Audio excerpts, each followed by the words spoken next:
Well, good morning. Welcome back to the Broadcast Retirement Network. I'm Jeff Snyder.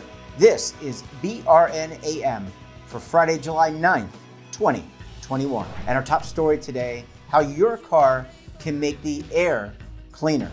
Well, joining me now to discuss this and a lot more is Mike Quincy. He's an automotive tester and writer for Consumer Reports. Mike, it's great to see you. Thanks so much for joining us on the program this morning. Oh, it's my pleasure. Thanks for having me on. Yeah, I'm a big fan of Consumer Reports. Have over the years read back when it was a magazine. I can remember back to those days going to the library, getting copies of CR. But for the audience in general, who or what is Consumer Reports? Well, we still have a magazine, and obviously our subscriptions are growing at a faster rate online at consumerreports.org. And but to answer your question, Consumer Reports is a product testing organization. We're also consumer advocates. We buy all of our test products. We don't take any advertising. We have all kinds of great labs and test facilities. I work at Consumer Reports Test Track in rural Connecticut. It's a 327-acre facility where we test cars, we test tires, and we test child safety seats. When neighbors and friends say, "Oh, you work for Consumer Reports, I need to buy a new dishwasher," and I say, "I have no idea about what dishwasher, but if you want to talk about cars, I'm your man." Yeah, it really is a valuable, very valuable service that you all provide. Let's talk about that automotive test process. You mentioned it's 327 acres. What does that process entail? Well, basically, we start with mapping out a test program for the next calendar year. And my colleagues and I have our fingers on the pulse about what's going on in the auto industry. We know which models are going to be new. We know which ones are going to be redesigned. We know which ones are going to get a heavy refresh. And so we have to retest it. So we kind of map out how many cars we want to test per month. And then we start the process of buying cars. And I, along with a number of others, go to car dealers. We go anonymously. I don't say, "I'm Mike Quincy from Consumer Reports. I'm Mike Quincy and I have a separate email address." So we don't actually tell them we're from Consumer Reports until like the day we take delivery, and then we say it's going to be a test car and blah blah blah. And because we don't want to get a ringer from the manufacturers. So we buy our test cars. We bring them to our track. We check them in. We make sure everything is up to specs. You know, the tire pressure, the torque and the lug nuts, everything is functioning properly. We put about 2,000 miles on the car, and then we bring it back onto the track to do our formal testing, which includes acceleration, fuel economy, ride, handling, noise, seats, everything you can come up with. We score it, and then we debate it. We argue strengths and weaknesses, and then we finally publish it on consumerreports.org and in the magazine. And that's what we've been doing basically since, I don't know, 1936, I think it is.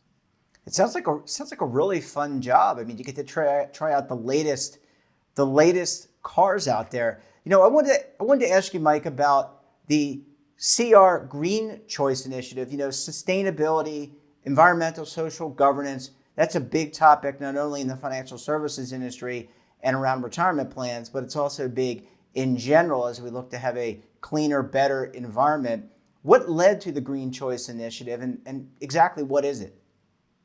Well, over the years, Consumer Reports has been able to kind of slice and dice our test results and our ratings. And we help consumers to identify vehicles that are really good with performance, really good in reliability, have lots of seating areas and whatnot. And then over time, we began to say to the manufacturers, well, if you want to be among Consumer Reports' top pick, in other words, the cream of the crop, you have to have lots of safety features as standard equipment. It started with stability control, and then we went into forward collision warning, automatic emergency braking, with pedestrian detection. And last year we thought, let's look at this more from an environmental standpoint. Let's identify the vehicles that produce among the lowest amounts of greenhouse gases based on EPA data, so people have another criteria that they can choose from when it comes to buying cars. And we've been able to identify a number of vehicles that are the cleanest and friendliest to the environment.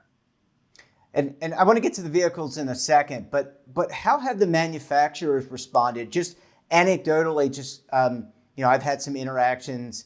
I just bought a new car or leased a new car, but I think a lot of the manufacturers are creating more sustainable vehicles. They're using all different types of materials. They're thinking about hybrid, electric, and gas, maybe moving to all electric. But in general, how have the manufacturers responded to not only the Green Choice Initiative, but also the environmental needs in general? Well, I think the manufacturers understand how important it is to get a Consumer Reports recommended designation, and even better, get a Consumer Reports top pick recommendation. And top picks, again, are the kind of the cream of the crop. They're the best of the best. So for a manufacturer to say, we have a Consumer Reports top pick is a real feather in their cap, and as you might imagine, will lead to higher sales. So the manufacturers actually don't really need Consumer Reports to remind them that car buying trends these days are going more toward electric. I mean, it's kind of an interesting conundrum because everyone wants to talk about electrics. No car company has had the buzz of Tesla in my lifetime, but still, overall electric vehicle sales are pretty low. So we're kind of ready to see an onslaught not only of more product but more sales. And Consumer Reports has a number of charging stations at our track. We have Tesla Supercharger at our track. We've built the infrastructure to be ready for the next wave of electric vehicles. And manufacturers know that's really where a lot of the public sentiment is going. But you've got to give some credit to manufacturers like Toyota and Honda. They were on the cutting edge of hybrid technology for over 20 years now, and have done it very well. In fact, some of the most reliable products in Consumer Reports surveys are Toyota hybrids, and these are complex cars. This is a situation where you've got a gas engine, you've got electric motors, you've got a whole string of batteries, and they all jump back and forth in between the demands of the powertrain. And Toyota's been able to make this, again, complex piece of machinery to be really, really reliable. So we're very optimistic that this is going to continue because that's really where the buying is going.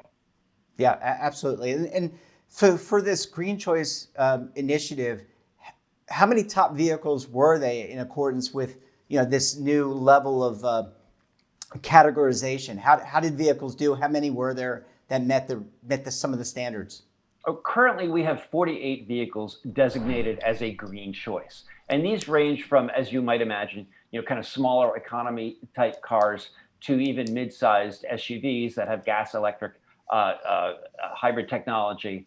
And I really think that these numbers are going to continue. But these are vehicles where consumers can go when they want to get the most green bang for their buck. Yeah.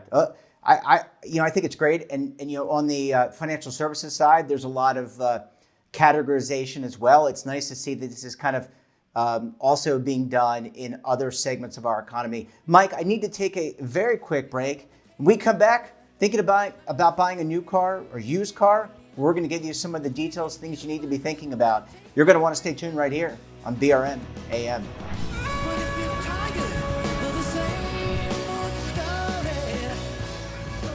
Imagine a new television network that will make you richer, healthier, and in control of your financial future.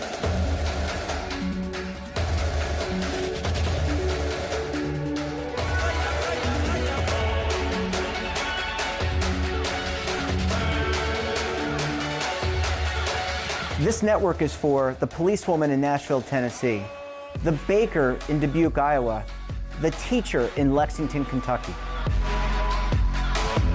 We want to make the idea of savings and retirement culturally relevant. But what do you see as a defining issue of the midterms, especially for the smaller businesses? I mean, they are the lifeblood of the American economy.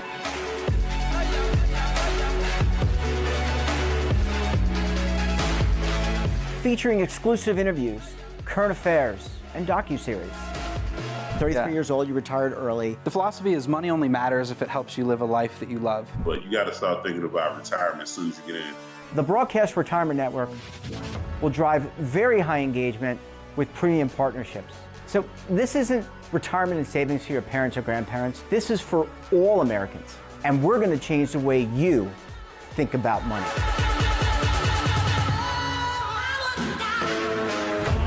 Welcome to the next frontier of retirement and savings. This is BRN, the Broadcast Retirement Network.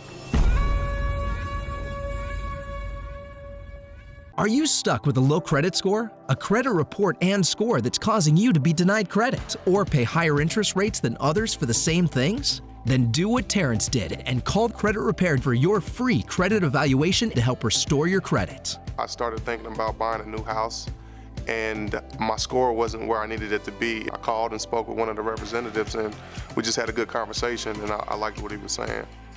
Just one call for his free credit evaluation was all it took to start back on the track to repairing his credit. I'm seeing the deletions and I'm getting the report, so I know something's being done. It does make a difference to me. All it takes is one call to get started. Credit Repair has given me a second chance to have a better credit score. Don't let a low credit score hold you back another day. Do what Terrence did and make the call for your free credit evaluation. Call 800-819-4152. That's 800-819-4152. Again, 800-819-4152. Welcome back. We're talking to Mike Quincy, automotive tester and writer for Consumer Reports. Mike, thanks for staying with us this morning. It's my pleasure. Yeah, this is a fun conversation. So, look, whether you're pre-retirement or you're in retirement, buying it, you need a vehicle. You need you need conveyance if you don't live in a city. If you do live in a city, so it's great to talk to you about this, Mike. There's been semiconductor and chip shortages. Let's talk about the current state of this automobile industry. Well, you're absolutely right. There's a global semiconductor shortage, and that has definitely hit the automotive industry hard. That has slowed the production of new cars. And these chips control just about everything in cars, from the infotainment screens to window motors and just about anything else that you can name. And it has made the supply of new cars pretty thin. It's a lot of more popular cars are hard to get, which has pushed people to look out for used cars, which is usually a good automotive buy. A 2-3-year-old used car, it's gone through its biggest depreciation hit. So you identify a reliable model, and you can get a lot of bang for your buck. But because the demand for new cars has skyrocketed, supply has gone down. Demand for used cars has gone the same way, so prices are really high. So if you're selling used cars, now is a great time to be in business. You have an old car that you've been sitting around, you're like, oh, I might as well get rid of it. You could probably get your top dollar for it. But when you have to go out and buy a vehicle, well, that's going to be a more of a challenge. And Mike, are we to expect? And you can't predict. As we say in the financial services industry, past performance is not indicative of future results. But is there an opportunity where we will see maybe in the fall or into 2022 where this shortage goes away? We're able to produce, they're able to produce more semiconductors, chips, or find more semiconductors to produce more chips. Does this eventually alleviate as a bottleneck? That's an excellent question. I'm not a technology analyst, so it would be really tough for me to answer. I guess it depends on how COVID goes globally. It depends on what nation is producing a lot of these chips and what they're going through from a public health standpoint. It's very difficult to predict, and I can tell you that it hits home for us at Consumer Reports. I was just talking to my son about this because I'm going to be doing an interview and I'm going to be talking about technology, and that of course perked his ears up because he's Mr. Computers. But I said I was looking at a piece of paper of a receipt that I put down a deposit on the new Ford Bronco. I put down the deposit in July 2020. Now, we knew that the vehicle wasn't going to be produced until sometime in 2021, but I keep getting emails from Ford saying, oh, by the way, your Bronco, yeah, it's going to be delayed some more. So, we're looking at like late August to finally get this vehicle, if we're even able to get it then. Mike, when you mentioned that secondary market is now more attractive than ever, but is there scarcity there? I would imagine because you mentioned price going up, that typically means that there's more competition. People are looking in that marketplace. Can you get good bargains? Can you find decent cars? I don't even know what decent means, but can you find safe cars that run well in that secondary market today? Absolutely. I mean, I think if you're going for the heart of the most popular vehicles, and we're talking about SUVs right now, one model in particular, the Kia Telluride, did really well in Consumer Reports test. This is a great 3-row SUV that has turned out to be really reliable. It's great to drive. There are people waiting in line right now to buy a Telluride. But if you go against the grain and go for a sedan, I mean, I like SUVs, but I really like cars. I like vehicles that sit lower to the ground, have a little bit more precise handling, get better fuel economy. So if you want to go for a sedan, a Camry, an Accord, a Nissan Altima, for example, those are the types of vehicles that aren't being scooped up, day and night by consumers. So I would say if you have your heart set on an SUV, reevaluate. And if you need a new car and you want to save some money on gasoline, certainly, I would check out any of those aforementioned sedans.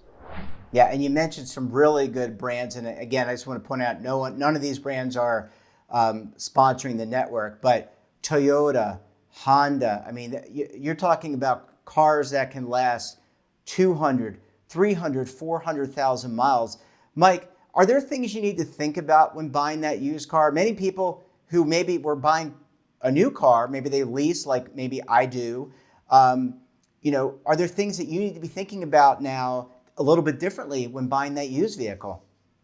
Even a traditionally reliable used car from the brands that you just mentioned can be problematic. So anytime you're buying a used car, I would definitely get it checked out by a trusted mechanic, someone who has a lift in their garage, can put it up on the lift and look underneath. A well-trained mechanical eye can see any origins of rust, can see any origins of frame damage and subsequent repair. But you, just a normal everyday person, can evaluate a used car a lot better than you think you can. And all you need to have is your nose and your eyes and your ears. So you open up the trunk of a used car and you put your nose in, you take a big, breathe in. And if you smell something musty, you put your hands on the carpet in the trunk. If it's damp, that's got a leak going on somewhere. A lot of vehicles might go through there. I mean, there's a huge storm going on right now in Florida. It's making its way up the East Coast, and cars can get caught up in flood damage. There are certain states that have different laws about titling cars. A car that's been determined a total wreck by the insurance company can be sent to a different state, and they literally wash the title clean and then resell it. So you need to be able to so it's important to do your research about finding out where the car is coming from, where it's been. You might want to get a Carfax report, but you definitely need to get a vehicle inspected if it's been pre-owned. Yeah, I mean, it's a lot more than a pretty paint job and shiny tires. You've got to make sure that you have all the safety features, that they all work. You have airbags, anti-lock brakes. I mean, I'm just rambling off things at the top of my head, but a car over the last 18 or 20 years should have a lot of those basic safety features. And I think, Mike, you want to make sure they work. Is it safer or less safe in general for that use? If you buy that used car, I think you probably have to be a little bit more careful, I would think, but I'll give you the last word. Well, I think it's important to know whatever make or model that you're interested in, where are they in the progression of them getting more active safety features? In other words, every Toyota built over the last couple of years has standard forward collision warning and automatic emergency braking. Consumer Reports has done a lot of research on these safety technologies. The data shows that these vehicles are so equipped, have a fewer rates of bad accidents and injuries. So, a 2 or 3 year old car is probably going to have the latest and greatest in safety technology. This is also especially important if you're say you're getting a car for a younger driver, a new inexperienced driver, but you can't swing the payments of a brand new car. But whether you're an experienced driver or a young driver, these safety features are super important. And I wouldn't buy a new or used car without it. Yeah, really good information. Mike, we're going to have to leave it there. Really enjoyed chatting with you. Lots going on, as always, in the automotive industry, and glad you and Consumer Reports could help break it down. Great to see you. Thanks so much for joining us, and we look forward to having you back on the program again very soon. Thanks so much. I'll talk cars anytime. Thanks, Mike. Great to see you. Thanks for sharing your perspective. And that wraps up this episode of BRN AM. Have a topic of interest, someone you think we should talk to, drop us a line. And don't forget, for all the information in retirement, markets, technology, personal finance, so much more all in one place, check out today's edition of our daily newsletter, The Morning Pulse. We're back again tomorrow, this time for BRN Weekly. I'll have a very special guest and we'll take a look at some of our best segments for the week. Until then, I'm Jeff Snyder. Stay safe, keep on saving, and don't forget, roll with the changes.